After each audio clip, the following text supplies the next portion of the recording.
High Titli little corner of the internet day 64।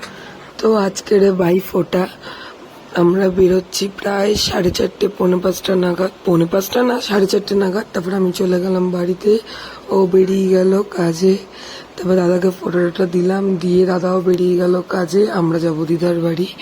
হাম্পু ঘুমাচ্ছিল, ওর আওয়াজ পেয়ে ঠিক উঠে পড়েছে। তারপর একটু হাঁপি খেয়ে নিল। তারপর আমরা সবাই মিলে বেরিয়ে গেলাম, আমি, মা আর লাড্ডু মিলে বেরালাম দিদার বাড়ি যাওয়ার জন্য। দিদার বাড়ি যাচ্ছি কেন জানো? কারণ আজকের আছে ভাসান, উত্তমের ভাসান, আবার ওদিকে বোমের ভাসান, দুটো একসাথে। তারপর আমরা অটো ধক করে কুদঘাটে এলাম। কুদঘাট থেকে মিষ্টি ফিষ্টি কিনে নিয়ে তারপর দিদার বাড়ি যাচ্ছি রিক্সা করে।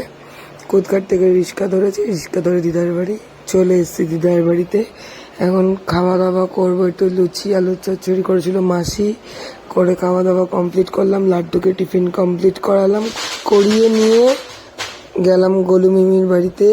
ওখানে গিয়ে একটুখানি ফটো তুললো গোলু মিমি। তারপরে মিষ্টি শশা খাচ্ছে, শশা খেয়ে লাড্ডুকে একটু আদর করলাম।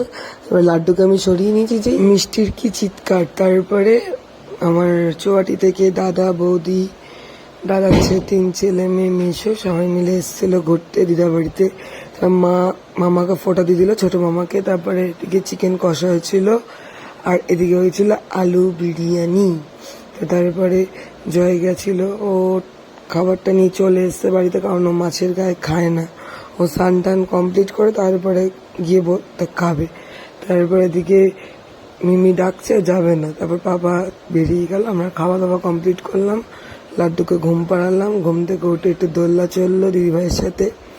আজকে পুরো ভিডিওটা দিচ্ছি না, কারণ উত্তমের ভাষণের ভিডিওটা পরে ব্লগে ছাড়বো, কারণ অনেকটা লং হয়ে যাবে। তুমি 3 মিনিটের ভিডিও করি, তাই জন্য অনেকটা বড় হয়ে যাবে। তো চলো, টাটা বাই।